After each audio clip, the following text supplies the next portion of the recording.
皆さん、ナマステ。日本語の UGC の EPG パチャラへようこそ。私はカナ・アニタと申します。今日勉強するモジュールの題は竜宮城の謎、中世異界訪問絵巻を手がかりにexplore the mystery of Ryugujo Castle in sea, depicted in the picture scroll of Visit to the Other World. このモジュールを記した方のご紹介を英語で申し上げます。About the author, Professor Komatsu Kazuhiko, Director General, International Research Center for Japanese Studies, Kyoto, Japan. Specializations of Professor Komatsu Kazuhiko are cultural anthropology, folklore, oral traditions, etc. 学習目的、天上界、地上界とともに地下界は日本文化の一つの次元を成している地下界について知識を得ること。2、日本の神話に黄泉の国として描写されている地下界のイメージに対して日本昔話や物語に見られる日本人のファンタジーの世界の象徴である竜宮城はいかなる世界かわかること。3、おとぎ草子と絵巻物を通して竜宮城のようなキーワードとその周辺の語彙や表現の理解を深めること。4、日本語学習者は自国の地下界あるいは海中の世界と比べて類似点や相違点などを考えてみること。本文に入ります。問題の発端、昔々のことです。浦島は以前助けた亀に連れられて竜宮城へ来てみれば絵にも描けない美しさと思った。日本の小学校の歌に読まれているようにその絵にも描けないほど美しい竜宮とはどんな世界か、先祖はどのように描いたか、これを見てみましょう。事例1、竜宮、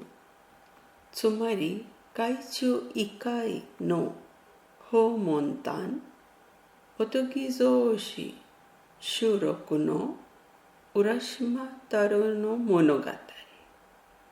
口外、つまり概要は次のようです。浦島太郎は丹後の漁師でした。ある日、釣りと苦かったので、亀は万年という。ここで殺してしまうのはかわいそうと逃がしてやる。数日後、一人の女が船で浜に漕ぎ寄せて、自分はやんごと亡き方の使いとして太郎を迎えに来て姫が髪を逃してくれた礼をしたいそうだと伝えます。太郎はその女と船に乗り、大きな宮殿に迎えられます。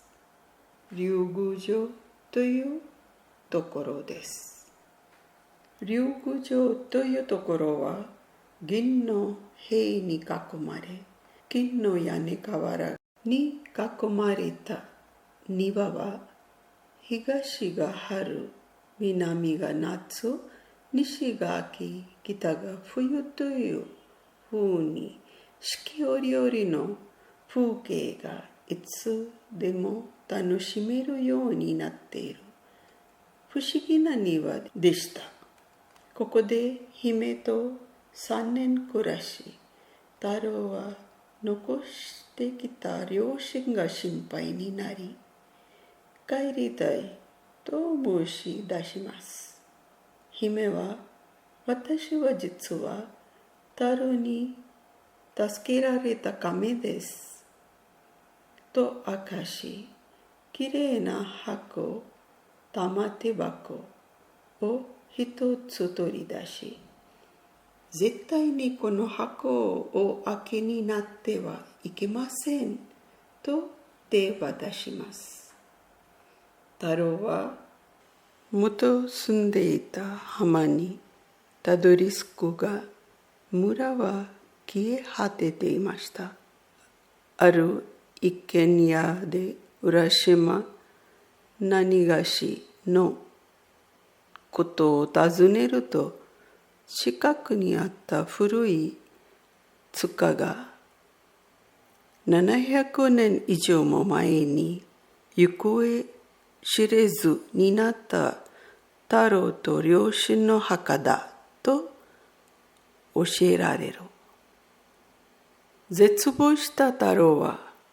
玉手箱を開けてみる。すると箱の中から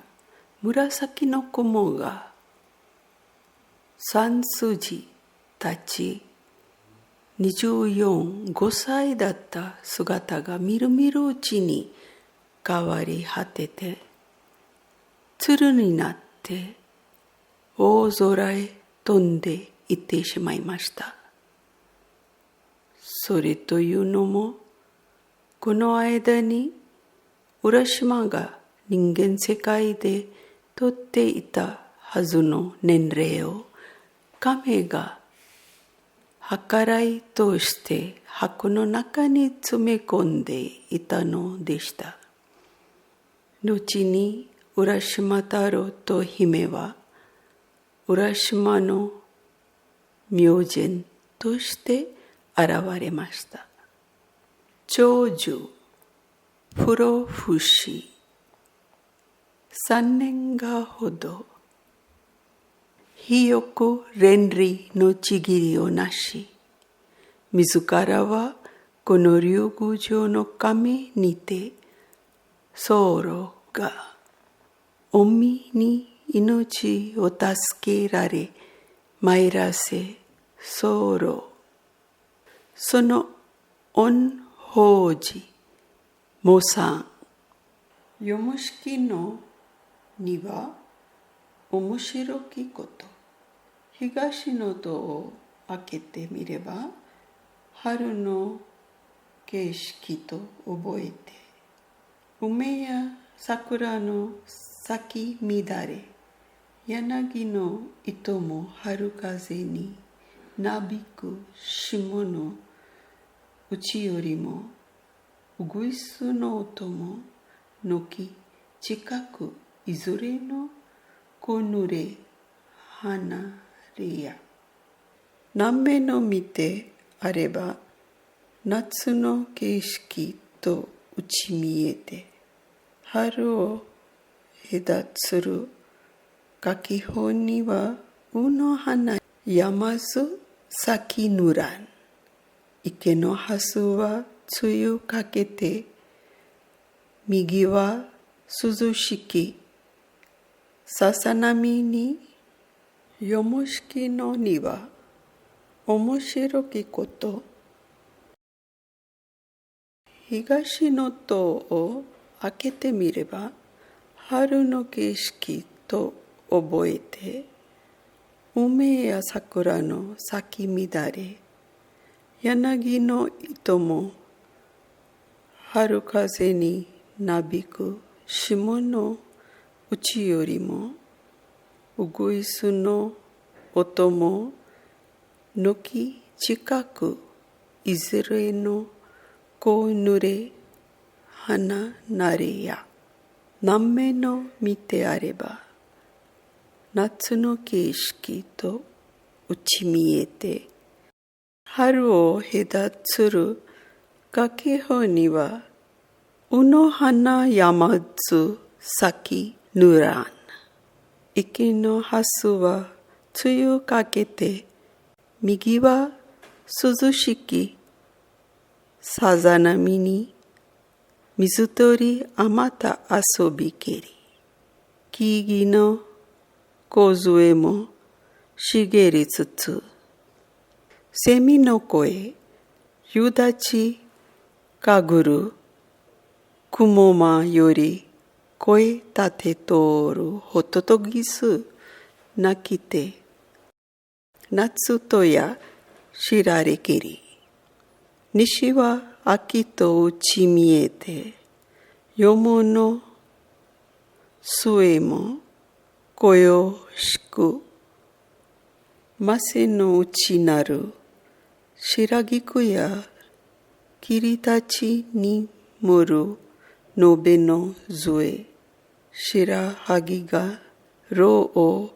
分けかけて、声ものすごき、鹿の根に秋とのみこそ知られけり。さてまた北を眺むれば、冬の景色とうち見え、よもの子連れも冬枯れて、枯葉における初霜や、さんさんただ白鯛の雪にうむるる谷の塔に、心細くも炭かまどの煙にしるきやすが、わざ冬と知らする景色かな。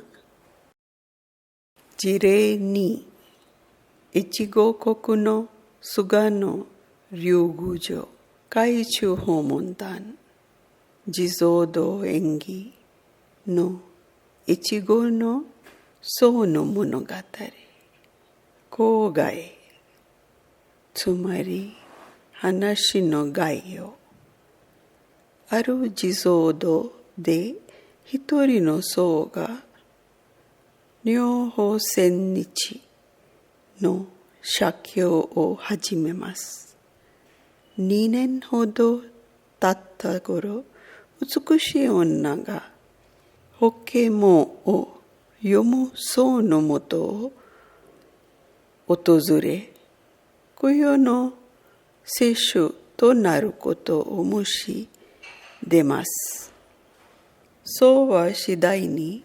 恋幕の情が募り、思いを告白すると、女は妙法行、つまり法華経の講を終えれば、それを受け入れましょうと約束します。満願の日、女は腰に乗って財宝をシールし、地蔵堂は大きな寺院となります。そして僧は女の誘いに従って錦のようなものを身につけ、海底へと向かいます。到着すると、そこにはこの世のものとは思われぬ宮殿であり、夢心地で過ごすあるとき、女の裾から蛇の尾のようなものが見え、ここが竜宮城である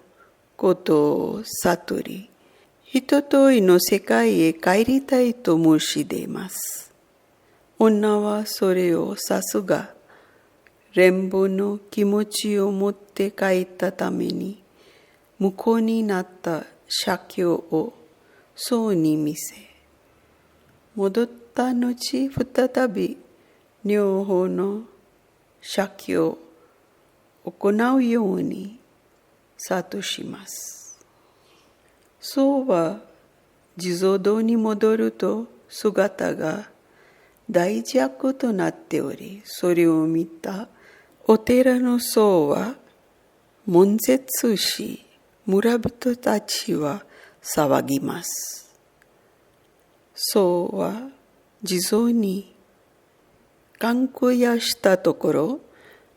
夜中に大蛇の精が割れ、人間の姿に戻りました。お寺の僧と話すうち、自分が竜宮で200年も過ごしたことを僧は知り、その後修行に励み、往生を遂げるという話です。